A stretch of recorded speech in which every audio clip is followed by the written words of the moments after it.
Hello everyone, welcome to Biowise learning. So ये second part है DNA structure का। First part already live हो चुका है, आप देख सकते हैं। उसमें हमने बहुत कुछ पढ़ा था डीएनए स्ट्रक्चर के बारे में कि किस तरीके से डीएनए स्ट्रक्चर बनता है, किस तरीके से वो पॉलीन्यूक्लियोटाइड कहलाता है, न्यूक्लियोटाइड और न्यूक्लियोसाइड में डिफरेंसेस क्या होते हैं, जब भी डीएनए स्ट्रक्चर बनता है किस तरीके के बॉन्ड्स फॉर्मेशन होते हैं, अलग अलग टाइप के होते हैं या सेम टाइप के बॉन्ड फॉर्मेशन होते हैं। ये सारी ही चीजें हमने उस लेक्चर में पढ़ी थी। अगर आपने वो अभी तक नहीं देखा है पार्ट 1, तो मैं डिस्क्रिप्शन बॉक्स में उसका लिंक डाल दूंगी, आप वहां से डायरेक्ट क्लिक करके वो देख सकते हैं, या फिर आई बटन पे डायरेक्ट क्लिक करके आप वहां जा करके पार्ट 1 देख सकते हैं। उसी के कंटिन्यूएशन में ही ये पार्ट 2 मैंने लाया है। इसमें हम और भी चीजें पढ़ेंगे डीएनए स्ट्रक्चर के बारे में। डीएनए स्ट्रक्चर के बारे में हम सारी चीजें कंप्लीट करेंगे धीरे धीरे आने वाले लेक्चर्स में। आप देखेंगे at the end of this series you got to know all about the DNA, किस तरीके से बायोकेमिस्ट्री होती है, किस तरीके से बायोकेमिकल नेचर होता है डीएनए स्ट्रक्चर का, किस तरीके से डीएनए अपनी कॉपी बनाता है जिसको कि हम रेप्लिकेशन कहते हैं, क्या क्या टेक्निक्स होती हैं जस्ट टू एनालाइज और just to know the expression of that gene और द डीएनए। ये सारी ही चीजें हम पूरी एक सीरीज में कंप्लीट करते हुए चलेंगे। So let's proceed and see what we have today to learn. Okay, so ये सब हमने पढ़ लिया था, हमने बॉन्ड्स वगैरह के बारे में। आज हम आगे उसके पढ़ने वाले हैं। तो हमारा जो नेक्स्ट टॉपिक आता है वो आता है शुगर पकरिंग के ऊपर। So what is sugar puckering? Sugar puckering की हमें जरूरत क्यों है? तो जैसा कि हम जानते हैं, जब हमारा डीएनए होता है वो कोई सिंपल सा, अगर हम जिस तरीके से बनाते हैं, हम ऐसे करके डीएनए बनाते हैं अपना। So is it really like this और is there any 3D structure of DNA? तो हमें जब पता है कि जो डीएनए होता है वो बिल्कुल ऐसे प्लेन जगह पे लाई नहीं करता है, there is some 3D configuration जो होता है डीएनए अटेन करता है। तो वो जो 3D कन्फिग्रेशन होता है कि वो एक वो 3D स्ट्रक्चर में, वो 3 डायमेंशनल स्ट्रक्चर हम डीएनए का देख पा रहे हैं, तो वो देता कौन है? ऐसा कौन सा पार्ट है, ऐसा कौन सा एक स्पेशल कैरेक्टरिस्टिक है जो डीएनए को वो 3D स्ट्रक्चर देती है? वो कुछ और नहीं, वो शुगर ही होती है। शुगर जो होती है वो स्पेशल पार्ट रोल प्ले करती है डीएनए को 3D बनाने के लिए। पकरिंग का मतलब एक्चुअल में होता क्या है? पकरिंग का मतलब होता है कोई भी उठाव। अगर हम हिंदी में बात करें, कोई भी अपने प्लेन से चीज उठी हुई है, उस चीज को हम बोलेंगे कि ये पकड़ है या फिर पकरिंग करी हुई है इसने। तो शुगर जो होती है वो डीएनए को पकरिंग जैसा लाइक उठाव देती है, नॉन प्लेनरिटी देती है। सो शुगर पकड़ relate with the phosphorus based distance. जैसे कि अगर मैं बोलूं जो डीएनए होता है उसमें शुगर होती है, शुगर के साथ नाइट्रोजनस बेस अटैच होता है एंड फॉस्फेट अटैच होती है। सिंगल फॉस्फेट अटैच है तो मोनोफॉस्फेट बोलते हैं, दो फॉस्फेट अटैच है तो डाइफॉस्फेट बोलते हैं, तीन फॉस्फेट अटैच है तो उसे हम ट्राइफॉस्फेट बोलते हैं। I hope I am clear with this. तो फॉस्फोरस और बेस के बीच में क्या डिस्टेंस है, या फिर किस तरीके से ये लोग अरेंजमेंट कर रहे हैं, किस प्लेनरिटी में ये अरेंजमेंट कर रहे हैं, प्लेन में नहीं कर रहे, तो जो एंगल वो फॉर्म कर रहे हैं वो ही चीज हमें क्या बताता है, वही चीज रिलेट करती है शुगर पकर्स के ऊपर। It gives the DNA and RNA non planarity. Non planarity का मतलब है, फॉर एग्जाम्पल ये एक प्लेन मैं ले रही हूँ, कोई भी चीज इस प्लेन पे रखी हुई है लाइक दिस, तो ये होगा कि ये प्लेनेरिटी शो कर रही है, मतलब इसके दोनों डायमेंशन एक पर्टिकुलर प्लेन पे लाई कर रहे हैं, मतलब ये पूरा का पूरा एक प्लेन पे एक टेबल पे लाई कर रहा है। लेकिन अगर मैं इसको ऐसे करके बना दूं, इसका कुछ उठा हुआ पार्ट में बना दूं, I must say like this, तो उसका ये वाला जो प्लेन है ये टेबल से अटैच नहीं है, ये ऊपर उभरा हुआ है। तो जो उभरा हुआ है that is the 3 dimensional figure, और we can say it is the pucker thing. ये क्या है? ये पकड़ हो रखा है, इसने पकड़िंग शो करी हुई है। इसने नॉन प्लेनरिटी शो करी हुई है। ये बहुत इंपॉर्टेंट टॉपिक है, ध्यान से पढ़िएगा। अगर आपको कोई भी प्रॉब्लम है या फिर आपको कुछ भी चीज समझ में ना आए, you can post your doubt in a comment box, और you can join a Telegram channel, और you can mail me. I will provide you my email ID. You can mail any type और any sort of problem, जो भी आपको issue है। अगर कोई भी कॉन्सेप्ट बेस्ड इशू है या फिर कोई भी आपको कोई इशू है, यू कैन मेल मी, या फिर आप कमेंट बॉक्स में भी बता सकते हैं। In DNA and RNA it is noticeable in either C3 endo and C2 endo. ये अभी मैं बताऊंगी ये किस तरीके से बनते हैं, एंडो या एक्सो। In these two conformation, the distance between neighboring phosphorus atom and orientation of phosphorus relative to the sugar base are also significantly different. ये जो sugar पकर्स होते हैं अलग अलग तरीके के, इसमें क्या डिस्टेंस पे चीजें हो रही हैं, किस डिस्टेंस से फॉस्फोरस शुगर से या फिर फॉस्फोरस किसी बेस से किस डिस्टेंस पे लाई कर रहा है, ये सारी ही चीजें हमें शुगर पकरिंग से पता लगती हैं। Okay, let's move further and C.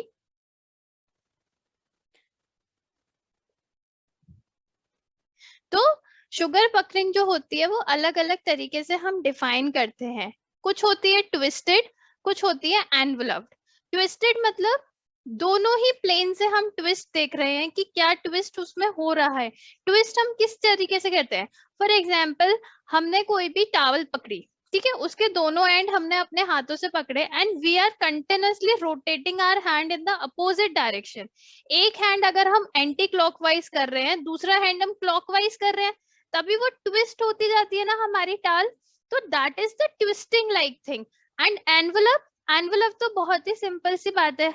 Envelope होता है हमारा इस तरीके से, हाँ ना, एनवलप बोलते हैं। ये जीमेल का भी आपने जैसे साइन देखा होगा, जीमेल का साइन भी ऐसे होता है, तो वो एक एनवलप है। एनवलप में सिर्फ हम एक ही एंड देखते हैं जो कि अंदर की तरफ है, उसमें हम दोनों एंड को हम नहीं इन्वॉल्व करते हैं ना। इसमें सिर्फ एक ही एंड को हम पॉइंट में रखते हैं, या फिर हम एक ही एंड के बेसिस पे हम डिफरेंशिएट करते हैं। ट्विस्टेड में जब हम दो एंड या फिर हम पकरिंग के बेसिस पे बोले, दो कार्बन को अगर हम नोटिस में रख रहे हैं, that is the twisted like puckering. And जब हम सिर्फ एक ही कार्बन के अकॉर्डिंग ओरिएंटेशन देख रहे हैं, तो हम उसको एनवलप्ड बोलते हैं। तो जब हम ट्विस्टेड की बात करते हैं और जब एनवलप्ड की बात करते हैं, कुछ अलग अलग तरीके से इनका ओरिएंटेशन होता है कार्बन का। जो भी नंबर ऑफ कार्बन होते हैं उनका किस तरीके से अंदर और बाहर हो रहा है। एंडो मतलब किस तरीके से अंदर जा रहा है वो, और एक्सो मतलब किस तरीके से बाहर आ रहा है वो। इस तरीके से हम पकरिंग को डिफाइन करते हैं। एंड यही अंदर और बाहर जाना, एंडो एंड एक्सो होना, अपने प्लेन से उठ जाना, that is known as puckering. And इसी के बेसिस पे ही डीएनए का जो 3D स्ट्रक्चर होता है वो डिफाइन होता है। तो अगर हम एनवलप के टाइप देखें, तो एक एनवलप का टाइप होता है C3 एंडो एंड एक एनवलप का टाइप होता है C2 एंडो। C3 का मतलब क्या है, C का मतलब होता है, C का मतलब होता है कार्बन। 3, 2 ये जो होते हैं ये कार्बन नंबर होते हैं। ओके, ये कार्बन नंबर होते हैं। और एंडो एंड एक्सो का मतलब तो हमें पता ही है। एंडो मतलब क्या होता है, एंडो मतलब होता है इनसाइड जाना, और एक्सो का क्या मतलब होता है, एक्सो का मतलब होता है आउटसाइड। ठीक है, ये सारी बातें अपने दिमाग में रखिएगा कि किसका क्या मतलब होता है। तो अगर हम एनवलप में देखें, एनवलप में क्या होता है, एनवलप में होता है, एक होता है C3 एंडो और एक होता है C2 एंडो।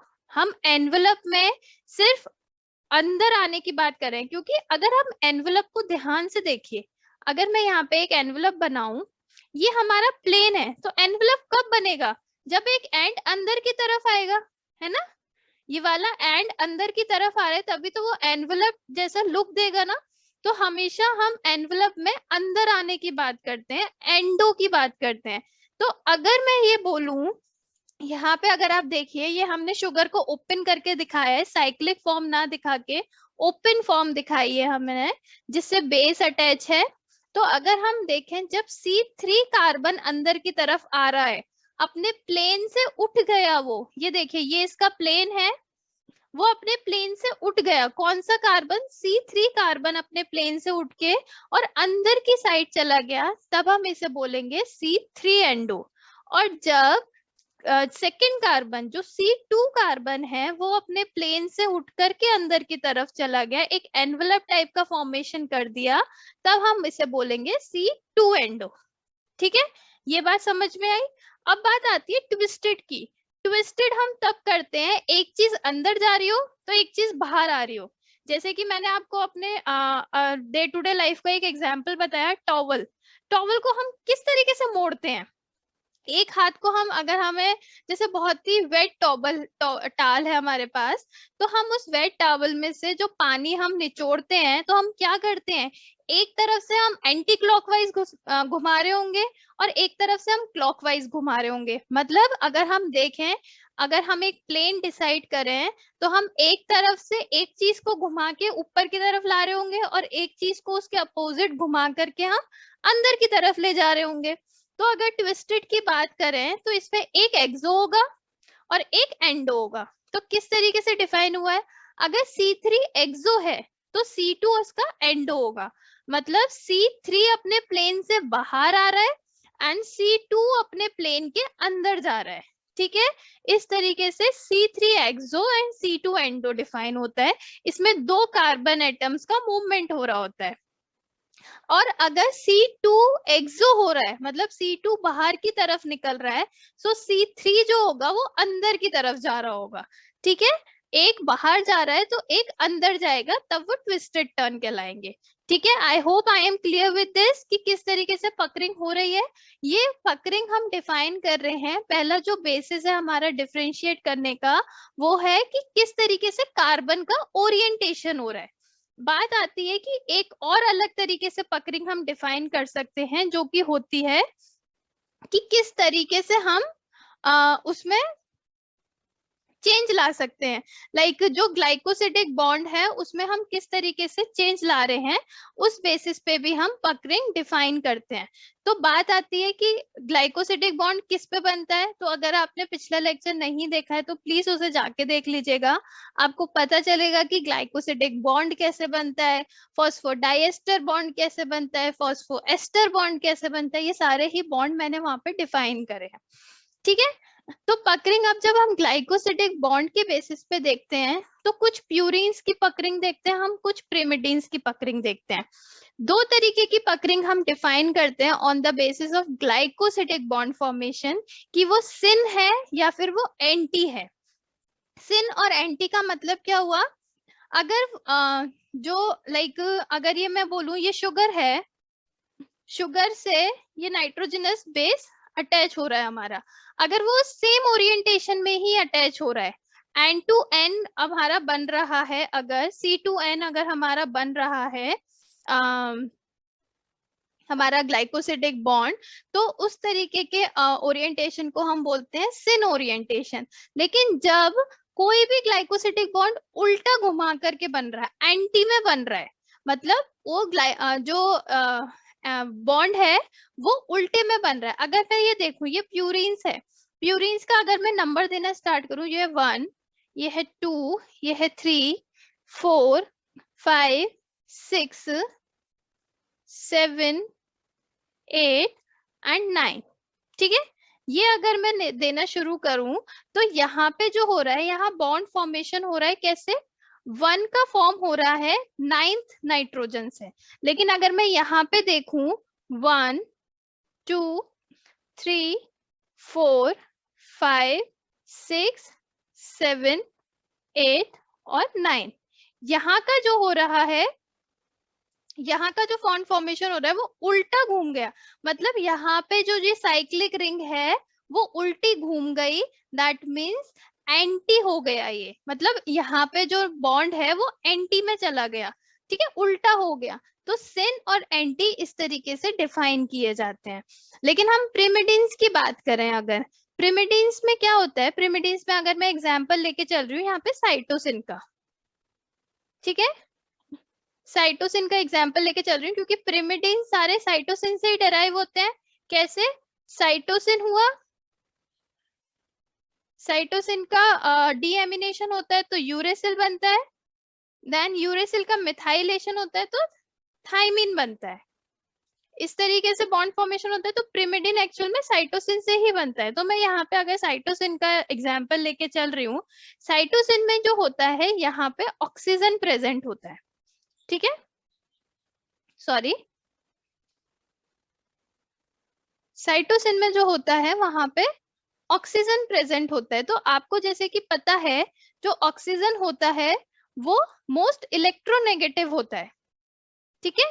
तो अगर इलेक्ट्रोनेगेटिव है तो आप खुद बताइए, एक स्टेरिक हिंड्रेंस जैसा प्रोसेस होता है। अगर यहाँ पे मोस्ट इलेक्ट्रोनेगेटिव यहाँ पे ऑक्सीजन है और अगर हम यहाँ पे शुगर देखें, शुगर में यहाँ पे भी ऑक्सीजन है, तो अगर ये ऑक्सीजन इस साइड होगा, अगर मैं एंटी की बात करूं, उल्टा अगर हम देखें, अगर ये ऑक्सीजन अपोजिट साइड में है और ये एंटी कन्फर्मेशन बना रहा है तो यहाँ पे स्टेरिक हिंड्रेंस होने के चांसेस कम है। लेकिन यही ये ऑक्सीजन अगर सेम साइड हो गया, यहाँ ये ऑक्सीजन, यहाँ ये ऑक्सीजन, तो यहाँ पे कौन सा आपको इस प्रोसेस देखने को मिलेगा? यहाँ देखने को मिलेगा आपको स्टेरिक हिंड्रेंस। मतलब सेम इलेक्ट्रोनेगेटिव होंगे तो अपनी वो सेम पावर दिखाने की कोशिश करेंगे। कोई ये डिफाइन नहीं कर पाएगा कि मैं ज्यादा पावरफुल हूँ या तू ज्यादा पावरफुल है, वो दोनों ही इलेक्ट्रॉन खींचने की कोशिश करेंगे, जिसकी वजह से ये जो स्ट्रक्चर होगा मोस्ट अनस्टेबल स्ट्रक्चर हो जाएगा। तो अगर हम देखें प्यूरीन्स में सिन और एंटी दोनों ही कंफर्मेशन पॉसिबल है, लेकिन प्रिमिडिन्स की जब हम बात करते हैं, प्रिमिडिन्स में सिर्फ एंटी कंफर्मेशन होता है जो कि पॉसिबल होता है, सिन कंफर्मेशन पॉसिबल नहीं होता। This is the most stable form in pyrimidines. Purines में सिन और एंटी दोनों ही होते हैं, ये मोस्ट अनस्टेबल फॉर्म हो जाती है। अनस्टेबल होता है, क्यों होता है? स्टेरिक हिंड्रेंस की वजह से होता है। स्टेरिक हिंड्रेंस इसका मेन कारण होता है। और स्टेरिक हिंड्रेंस किसकी वजह से? जो मोस्ट इलेक्ट्रोनेगेटिव एटम होते हैं, इलेक्ट्रोनेगेटिव एटम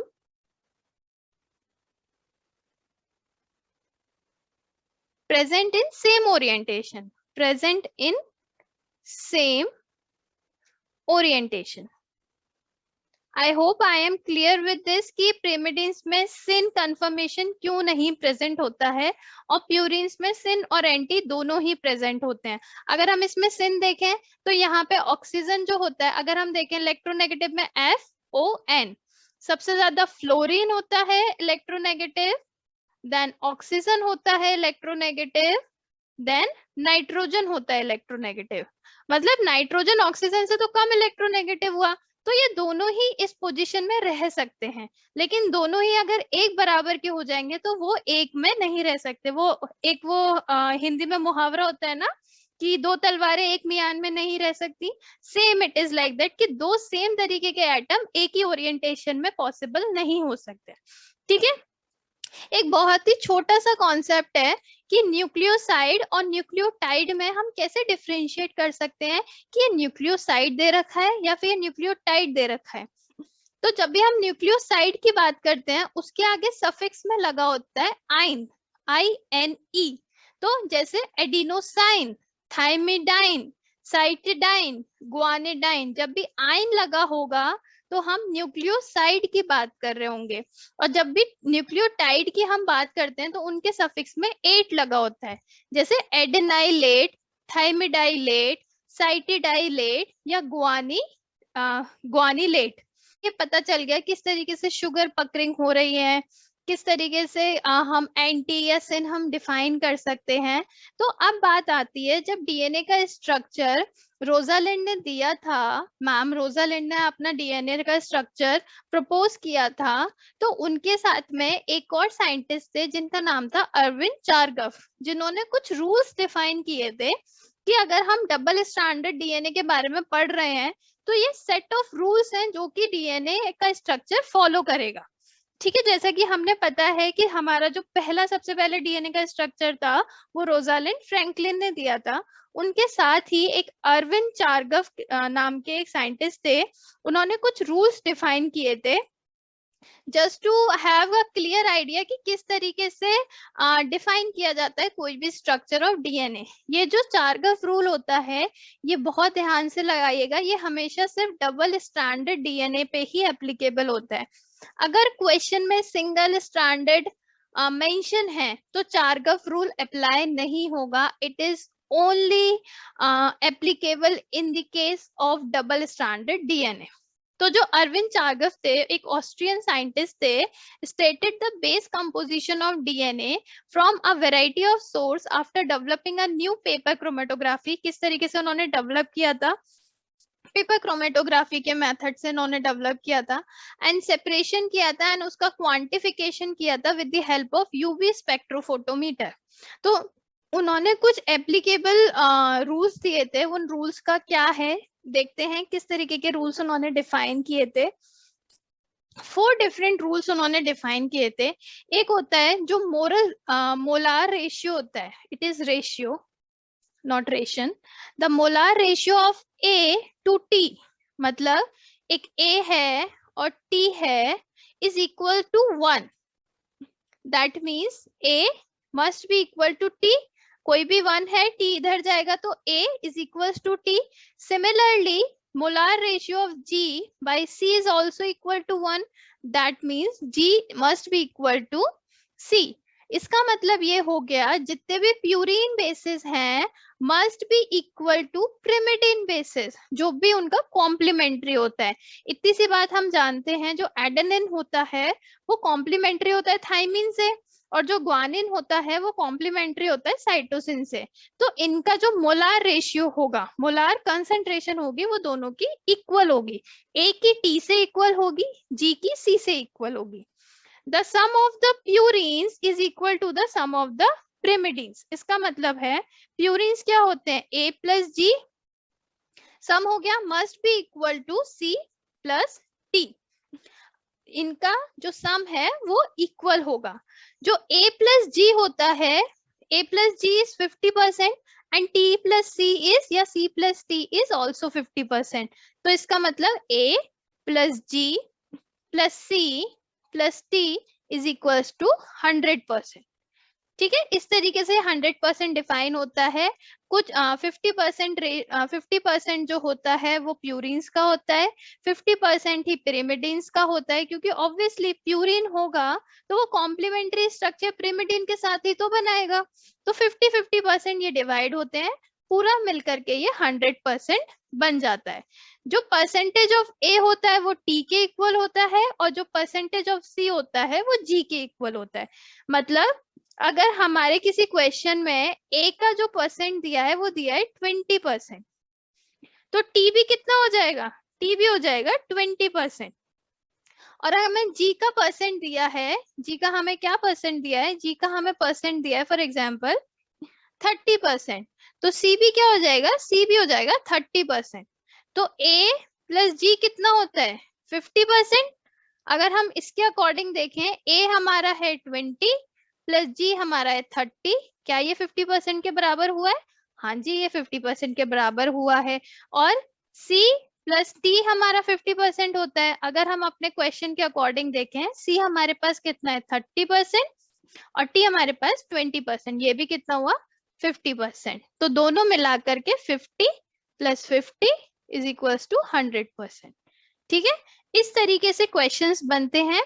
तो आप बुक उठाइएगा, कोई भी अपनी XYZ कोई भी बुक उठा लीजिएगा, या फिर डायरेक्ट गूगल पे सर्च कर लीजिएगा क्वेश्चंस ऑन चारगफ रूल, बहुत सारे क्वेश्चंस की लिस्ट आ जाएगी एंड उनको सॉल्व करिएगा। और कोई भी क्वेश्चन नहीं आता है यू कैन आस्क मी।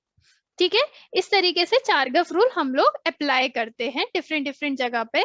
एक जो हमारा जो मेन स्पेसिफिक कंडीशन होती है चारगफ रूल की, वो होती है कि डबल स्टैंडर्ड डीएनए ही होना चाहिए।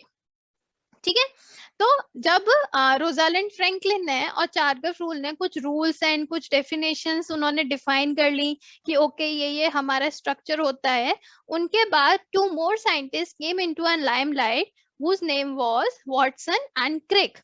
दो लोगों ने और अच्छे से हमारा डीएनए का स्ट्रक्चर दिया, जो कि वेल नोन डीएनए स्ट्रक्चर है इन टुडेज साइंस और इन टुडेज इरा। अगर हम बोले कि सबसे ज्यादा वेल एस्टेब्लिश या फिर वेल नोन स्ट्रक्चर जो है डीएनए का, वो सब यही बोलते हैं, वॉटसन एंड क्रिक।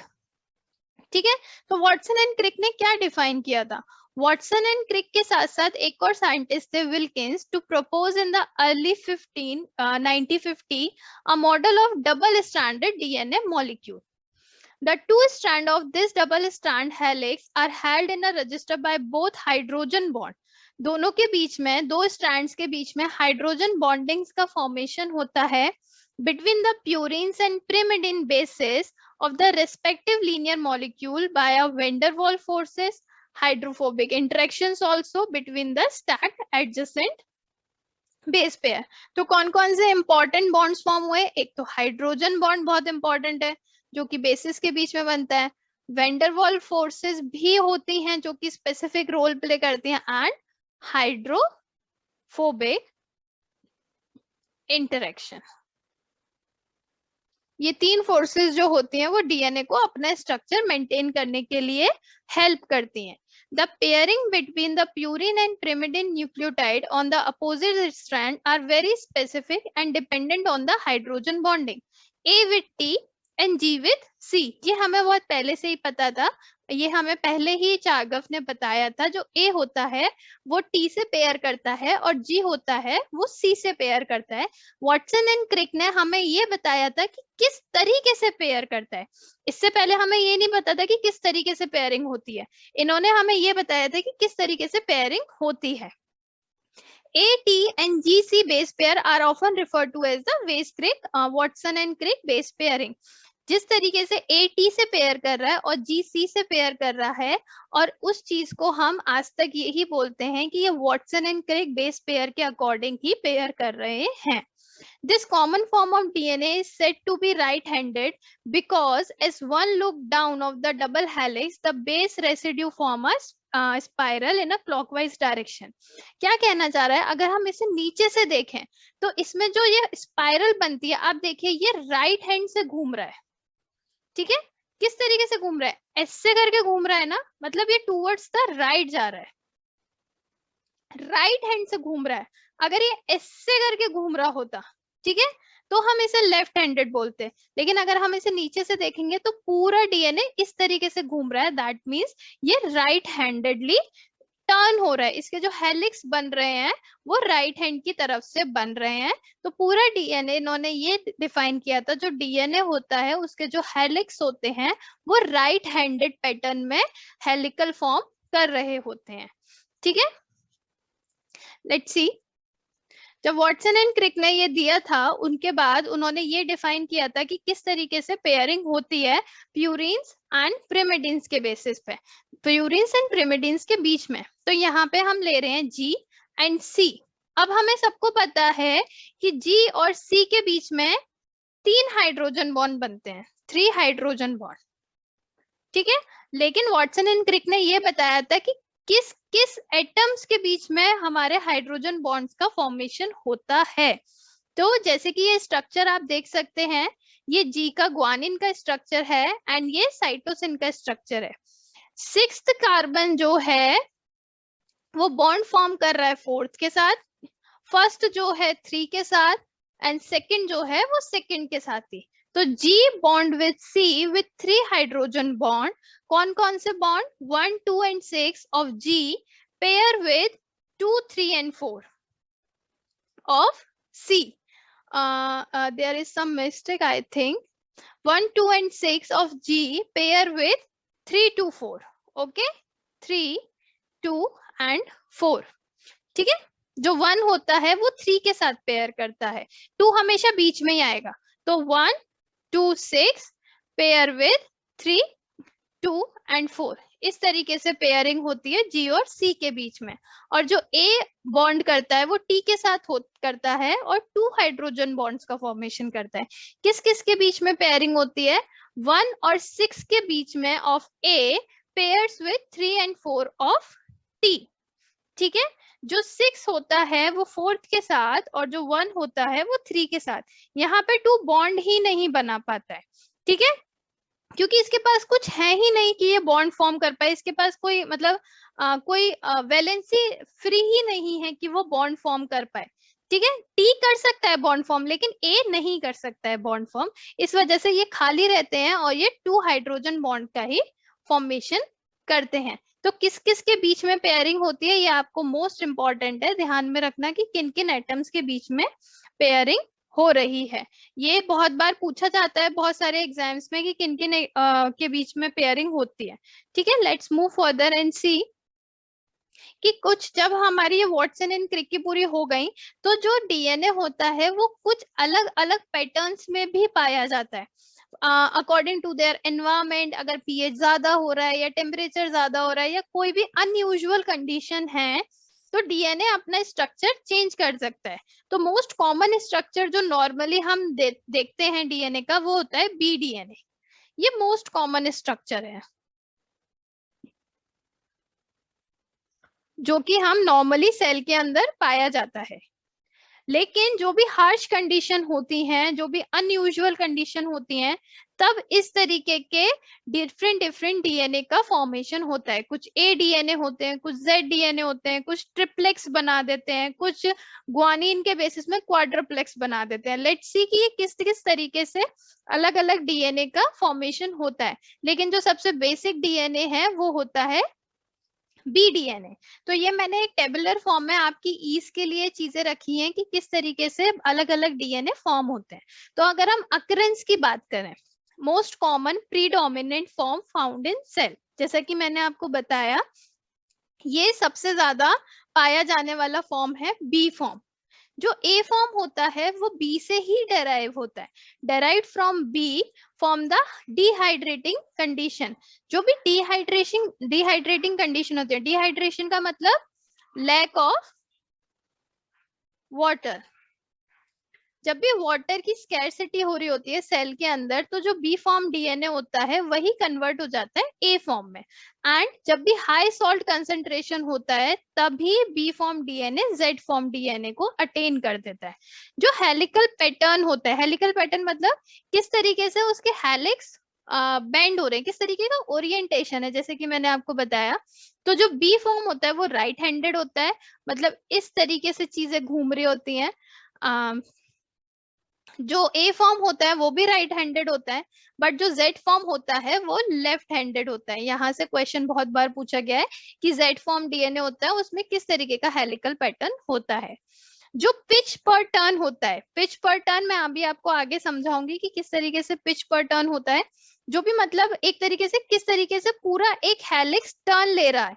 जैसे ये पूरा अगर हम डीएनए की बात करें ऐसे ऐसे ये पूरा हमारा डीएनए है तो यहाँ से लेके यहाँ तक ये पूरा एक हेलिक्स है ना, इसको हम बोलते हैं पिच। ठीक है, इसको हम बोलते हैं पिच, तो इसी को हम बोलते हैं पिच पर टर्न। तो इसमें क्या डिस्टेंस होता है, तो बी फॉर्म जो डीएनए होता है उसमें होता है 34 एंगस्ट्रॉम, ए फॉर्म जो होता है वो होता है 24 एंगस्ट्रॉम या फिर 24.6 एंगस्ट्रॉम, और जेड फॉर्म जो होता है वो होता है 45.6 एंगस्ट्रॉम। राइस पर बेस पेयर के बीच में कितना डिस्टेंस है उसको हम बोलते हैं, इसको हम डेल्टा जेड भी बोलते हैं। ये होता है 3.32 एंगस्ट्रॉम इन बी फॉर्म। ये देखिए इसमें 3.32 है, देन ए फॉर्म में 2.3 एंगस्ट्रॉम एंड जो जेड फॉर्म है वो होता है 3.8 एंगस्ट्रॉम। जो डायामीटर होता है फॉर एग्जांपल दिस, तो ये जो हुआ ये डायामीटर हुआ वो कितना होता है 20 एंगस्ट्रॉम। ए फॉर्म का होता है 23 एंगस्ट्रॉम एंड बी फॉर्म का होता है 18 एंगस्ट्रॉम। ये अलग अलग तरीके से इनका डायामीटर डिफाइन होता है। जो मेजर ग्रुप होता है, जो दो ग्रुप्स बनते हैं डीएनए के अंदर, कुछ होते हैं मेजर ग्रुप, कुछ होते हैं माइनर ग्रुप। तो जो मेजर ग्रुप होता है वो बी डीएनए के अंदर वाइड होता है, ए डीएनए के अंदर नैरो होता है एंड जो जेड डीएनए होता है वो फ्लैट हो जाता है। मतलब किस तरीके से मेजर ग्रुप हम देखें, अगर ये हमारा डीएनए फॉर्म हो रहा है जैसे कि फॉर एग्जाम्पल 1 सेकेंड, अगर हम कोई डीएनए का स्ट्रक्चर देखें,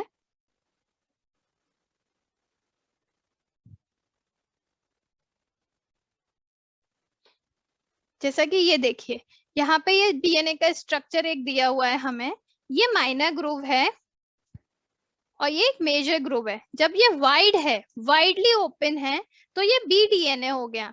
जब ये नैरो हो जाता है, मतलब थोड़ा छोटा हो जाता है, तो ये ए फॉर्म हो जाता है। लेकिन ये और भी लंबा हो गया, बिल्कुल फ्लैट हो गया, कोई कर्व ही नहीं बचे, तब ये जेड फॉर्म हो जाता है। ठीक है, I hope I am clear with this कि किस तरीके से माइनर एंड मेजर ग्रुप को हम डिफ्रेंशिएट कर सकते हैं अलग अलग डीएनए के अंदर। तो जो मेजर ग्रूव होता है वो बी फॉर्म डीएनए में वाइड होता है, ए फॉर्म डीएनए में ये हम नैरो हो जाता है, नैरो मतलब और छोटा हो जाता है, और जो जेड फॉर्म है उसमें वो डीएनए और भी ज्यादा फैल जाता है, फ्लैट हो जाता है, मतलब एक तरीके से मेजर ग्रूव उसमें दिखता ही नहीं है। जो माइनर ग्रूव होता है बी फॉर्म ऑफ डीएनए में, वो होता है नैरो, ए फॉर्म में होता है वाइड एंड जेड फॉर्म में भी नैरो। ठीक है, ये चीजें आपको याद रखनी है, इसमें से क्वेश्चंस बहुत बनते हैं, बहुत ज्यादा। जो पकरिंग होती है, अब डीएनए है तो वो 3D स्ट्रक्चर तो शो करेगा ही करेगा, तो जो पकरिंग होती है वो बी फॉर्म में एंटी होती है और C2 एंडो होती है। ठीक है, बी फॉर्म में C2, ए फॉर्म में भी एंटी होती है लेकिन C3 एंडो होती है। ठीक है, इन दोनों में ही एनवलप शो करता है, सिर्फ एक कार्बन के बेसिस पे ही हम डिफाइन करते हैं।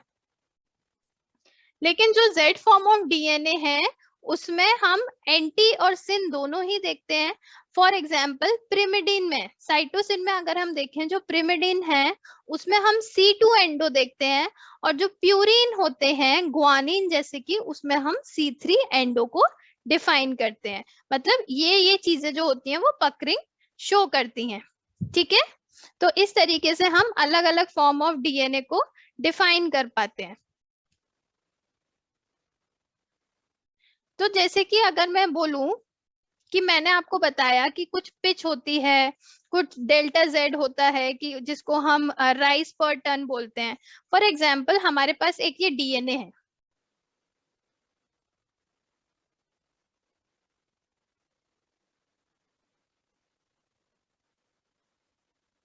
ये मेरे पास एक डीएनए है, इसके बीच में हमारी हाइड्रोजन बॉन्डिंग फॉर्म हो रही है।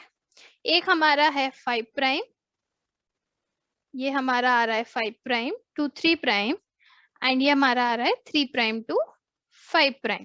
ये हमारी पूरी तरीके से हाइड्रोजन बॉन्डिंग को फॉर्म किया हुआ है।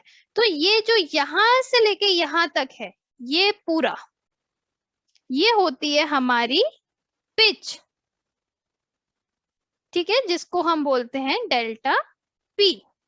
ठीक है, ये हो गया हमारा मेजर ग्रूव। जो बड़ा हो गया वो मेजर ग्रूव, ग्रूव मतलब गड्ढा। ये छोटा सा हुआ तो इसको हम बोलते हैं माइनर ग्रूव। ठीक है, ये मैं मेनली बी फॉर्म डीएनए के लिए बता रही हूँ। इसी के बेसिस पे हम ए और जेड फॉर्म भी डिफाइन कर सकते हैं।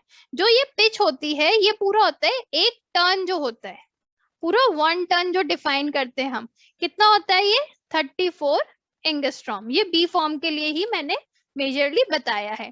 ठीक है, ये हो गया हमारा मेजर ग्रुप, ये हो गया हमारा माइनर ग्रुप।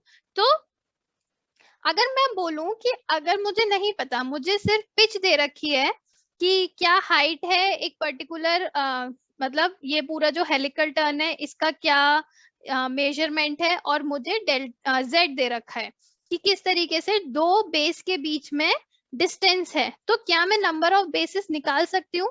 तो अगर मैं बोलूं how to calculate number of bases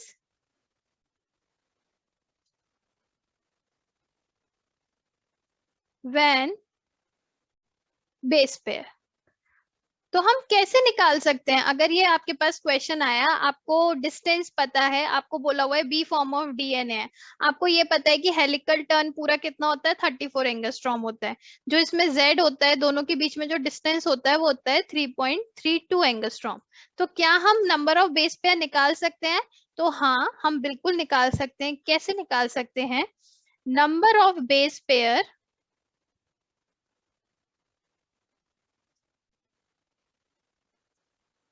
is equals to delta P by Z.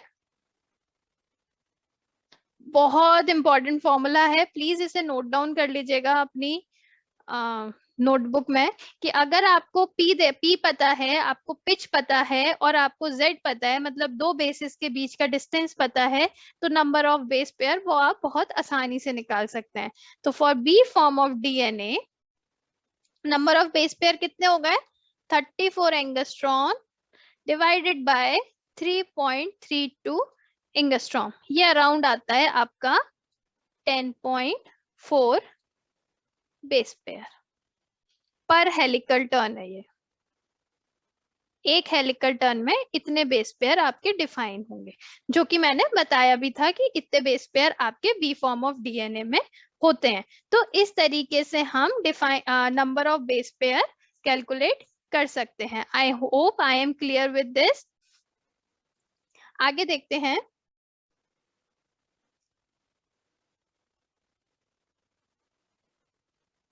तो इस तरीके से हम डिफाइन करते हैं अलग अलग डीएनए को। कुछ और फॉर्म्स ऑफ डीएनए भी होते हैं, जैसे मैंने आपको बताया, कुछ ट्रिप्लेक्स डीएनए होते हैं, कुछ क्वाड्रुप्लेक्स डीएनए होते हैं। तो जो ट्रिप्लेक्स डीएनए होता है वो किस तरीके से डिफाइन होता है? ट्रिप्लेक्स से मतलब भी हम समझ रहे हैं। अब आपकी बात आ गई कि अभी तक तो हम सिर्फ डबल स्ट्रैंडेड पढ़ते थे, ये ट्रिप्लेक्स डीएनए क्या हुआ? तो अगर ये डबल स्ट्रैंडेड डीएनए हमारे पास है, ठीक है, इसमें जब एक और स्ट्रैंड जब साथ में मिल जाएगा तो ये हमारा बनाएगा ट्रिप्लेक्स फॉर्म। ट्रिप्लेक्स का मतलब ही हो गया 3 स्ट्रैंड बनाना, ठीक है। तो जब भी in certain circumstances, for example अगर लो पीएच है, कोई भी अनफेवरेबल कंडीशन है, a double stranded DNA consisting of homopurine sequence in one strand and homopyrimidine sequences in complementary strand, अगर एक में होमोप्यूरिन है, एक प्यूरिन का स्ट्रैंड है, तो उसके कॉम्प्लीमेंट्री प्रिमिडिन का स्ट्रैंड ही बनेगा। कॉम्प्लीमेंट्री मतलब उसके अपोजिट स्ट्रैंड बनेगा। तो homopyrimidine sequence in complementary strand form a triple helical DNA with either pyrimidine rich और purine rich। तो डिपेंड करता है सेंट्रल वाला जो स्ट्रैंड है वो किस तरीके का है। अगर वो सेंट्रल स्ट्रैंड प्यूरिन होगा तो थर्ड स्ट्रैंड जो होगा वो प्रिमिडिन बनेगा, उसके कॉम्प्लीमेंट्री ही बनेगा। और अगर जो सेंटर स्ट्रैंड होगा वो प्रिमिडिन होगा तो उसके कॉम्प्लीमेंट्री जो थर्ड स्ट्रैंड बनेगा वो प्यूरिन बनेगा, ठीक है। The third helix will be written as, इस तरीके से हम लिखते हैं। ये तो इसका मेन स्ट्रैंड हो गया, ठीक है। जैसे मैं आपको लिख के दिखाऊं, अगर ये हमारे पास हो गया प्रिमिडिन, प्यूरिन, प्यूरिन, प्रिमिडिन, तो ये जो हो गया ये हमारा pre defined double stranded DNA था, ठीक है। लेकिन under unfavourable condition, under unfavourable condition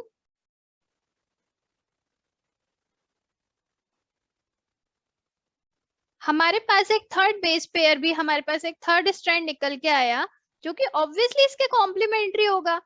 तो ये जो हो गया ये हमारा पूरा डिफाइन हो गया ट्रिप्लेक्स डीएनए, ट्रिप्लेक्स डीएनए। तो इस तरीके से हमारा ट्रिप्लेक्स डीएनए फॉर्म होता है। लेकिन अगर मैं बोलूं हमारे पास प्यूरिन एंड प्रिमिडिन थे, बट यहाँ पे जो ट्रिप्लेक्स डीएनए बना वो प्यूरिन ही बन गया, तो ये दोनों तो आपस में बॉन्ड ही नहीं कर पाएंगे। पहली बात तो ये, अगर इन्होंने चलो बॉन्ड कर भी लिया, हम अनफेवरेबल कंडीशन में बोल रहे हैं कि इन्होंने बाय चांस बॉन्ड कर भी लिया, तो इनके जो एटम्स होंगे वो इतना ज्यादा स्टेरिक हिंड्रेंस प्रॉपर्टी दिखाएंगे कि ये पूरे डीएनए को ही अनस्टेबल बना देंगे। तो वो लो पीएच में, एक तो वैसे ही बेचारे की जान जाने को है, अनफेवरेबल कंडीशन आ चुकी है, ऊपर से वो अनस्टेबल फॉर्म और बना रहा है, तो वो तो खत्म ही हो जाएगा। अपनी स्टेबिलिटी के लिए ही तो वो ये कॉन्फ़िगरेशन अटेन कर रहा है, ये एक मॉडिफिकेशन ला रहा है। तो उस मॉडिफिकेशन को स्टेबल बनाने के लिए उसका कॉम्प्लीमेंट्री स्ट्रैंड होना जरूरी है। तो अगर सेंट्रल स्ट्रैंड प्यूरिन है तो थर्ड स्ट्रैंड pyrimidine बनेगा, अगर सेंट्रल स्ट्रैंड pyrimidine है तो थर्ड स्ट्रैंड प्यूरिन बनेगा। ठीक है, ये जो थर्ड स्ट्रैंड बनता है वो हम स्टार मार्क करके लिखते हैं, ये स्टार मार्क करके, and it must be in italics. जो भी इटैलिक्स में लिखा होगा वो थर्ड स्ट्रैंड का फॉर्मेशन कर रहा है। ठीक है, ये इस तरीके से हमारा ट्रिप्लेक्स डीएनए का फॉर्मेशन होता है। नेक्स्ट जो हमारा डीएनए आता है, एक और कॉन्फ़िगरेशन हमारा आता है, वो आता है क्वाड्रप्लेक्स डीएनए। तो क्वाड्रप्लेक्स डीएनए क्या होता है? क्वाड्रा, क्वाड्रा को क्या हम बोलते हैं? Quadra is like tetra, 4 strand formation हो गया। ठीक है, अभी तक हम डबल स्ट्रैंडेड पढ़ रहे थे, फिर हमने देखा कि अंडर अनफेवरेबल कंडीशन उसने ट्रिपल स्ट्रैंड भी बनाया। एक और तरीके का वो डीएनए फॉर्म करता है जिसको हम क्वाड्राप्लेक्स डीएनए बोलते हैं, मतलब वो टेट्रा स्ट्रक्चर होता है, एक तरीके से सेकेंडरी स्ट्रक्चर होता है। ये भी कुछ पर्टिकुलर कंडीशंस में ही अपने आप को स्टेबलाइज करने के लिए, स्टेबलाइजेशन अटेन करने के लिए ही, स्टेबल फॉर्म में आने के लिए ही इस तरीके का फॉर्मेशन करता है। It is a secondary structure formed by a nucleic acid. Obviously DNA, ये वाला जो स्ट्रैंड होता है ये डीएनए और आरएनए दोनों में ही हो सकता है ये वाला modification. It is formed by the guanine ridge. तो यहाँ पे जो जी है, ये जी यहाँ पे क्यों आया? क्योंकि ये यहाँ पे ग्वानिन का यूज करता है। ठीक है, guanine rich sequences spontaneously fold into the G quadruplex structure. इस तरीके के स्ट्रक्चर में फोल्डिंग हो जाती है। The formation and stabilization of G quadruplex is due to coordination of positively charged cation. इस तरीके से देखिए, ये G1, 2, 3, 4 ये तीनों आकर के आपस में जुड़े, बीच में कोई ना कोई ये जो स्पेस खाली है ना, यहाँ पे पॉजिटिव आयन आकर के आई मस्ट से कि एक तरीके से बीच में एक पॉजिटिव आयन होगा एंड उसके चारों तरफ ग्वानिन घूम रहे होंगे। इस तरीके से क्वाड्रप्लेक्स का फॉर्मेशन होता है। पॉजिटिवली चार्ज कैटायन और electronegative O6 atom in the central channel of a adjacent stack G quarter. बीच में कोई भी पॉजिटिवली चार्ज या मोस्ट इलेक्ट्रोनेगेटिव चार्ज बीच में होगा, उसके चारों तरफ ग्वानिन रेसिड्यूज होंगे एंड इस तरीके से क्वाड्रप्लेक्स का फॉर्मेशन होगा। तो क्वाड्रप्लेक्स का फॉर्मेशन, क्वार्टर्स या टेट्राड का फॉर्मेशन हमारे, तो इस तरीके से हमारा जी क्वाड्रप्लेक्स जो होता है वो फॉर्म होता है। जी क्वाड्रप्लेक्स का जो ओरिएंटेशन होता है वो एंटी पैरेलल या फिर पैरेलल, दोनों ही हो सकता है। पैरेलल मतलब देखिए जैसे 1 एंड 1, मतलब ये इस तरीके से चले। अगर मैं कहूं कि ये हमारा एक ही डायरेक्शन में, नीचे नीचे डायरेक्शन में ही है, तो मतलब ये पैरेलल चल रहे हैं। लेकिन अगर एक इस डायरेक्शन में है, 1 इस डायरेक्शन में है, 2 उसके अपोजिट डायरेक्शन में है, तो ये एंटी पैरेलल चल रहा है। और इसी तरीके से ये जो चल रहा है ये पैरेलल चल रहा है, ये भी एंटी पैरेलल चल रहा है। ठीक है, एक अगर ऊपर जा रहा है तो एक नीचे आ रहा है, तो ये एंटी पैरेलल फॉर्मेशन कर रहे हैं। तो इस तरीके से जो जी क्वाड्रप्लेक्स होते हैं वो फॉर्म होते हैं। ठीक है, I hope I am clear with this. इसके अलावा हमारे पास और भी बहुत सारी चीजें होती हैं, जैसा कि मैंने बताया जो हमारा डीएनए होता है वो Watson and Crick base pairing में होता है। कुछ अलग तरीके की भी पेयरिंग होती है, जैसे जो ट्रिप्लेक्स डीएनए होता है या फिर जो क्वाड्रप्लेक्स डीएनए होता है, ये वैसे ही इतनी अनफेवरेबल कंडीशन में बनते हैं। तो इनके बीच में जो पेयरिंग होती है वो भी डिफरेंट तरीके की होती हैं, जिसको हम हुक्सटीन बेस पेयरिंग बोलते हैं। ये वॉटसन एंड क्रिक जैसी नहीं होती हैं, इसमें कोई ट्रिपल बॉन्ड का फॉर्मेशन नहीं हो रहा होता है। जी और सी के बीच में भी और ए और टी के बीच में तो डबल बॉन्ड का होता ही होता है। लेकिन जब हुक्सटीन बेस पेयरिंग हो रही होती है तब जी और सी के बीच में भी डबल बॉन्ड ही बन रहे होते हैं। तो यहाँ पे देखिए, जैसे हम ए और टी की बात करें, हुक्सटीन बेस पेयरिंग में जो 6th है वो 4th के साथ पेयरिंग करेगा, और जो 7th नाइट्रोजन है वो 3rd नाइट्रोजन के साथ पेयरिंग कर रहा है। ठीक है, ऐसे हम जी और सी की अगर हम बात करें, यहाँ पे जो 6th है वो 4th के साथ पेयरिंग कर रहा है और जो 7th है वो 3 के साथ पेयरिंग कर रहा है। सेम तरीके से पेयरिंग होती है AT और GC में। एंड कुछ रिवर्स हुक्सटीन भी होती हैं।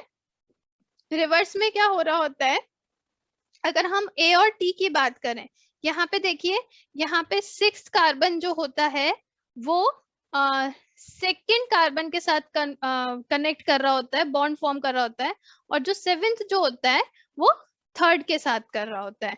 ठीक है, I hope I am clear with this. यहाँ पे जो ओरिएंटेशन है, यहाँ पे जो थाइमिन का ओरिएंटेशन है वो उल्टा कर दिया गया, रिवर्स कर दिया गया। कोई भी एक प्रिमिडिन बेस जो हो गया वो उल्टा हो गया, तो इस तरीके से रिवर्स बेस पेयर हो रहा होता है। तो अगर मैं बोलूं जो 100% DNA है, अगर let me add one slide.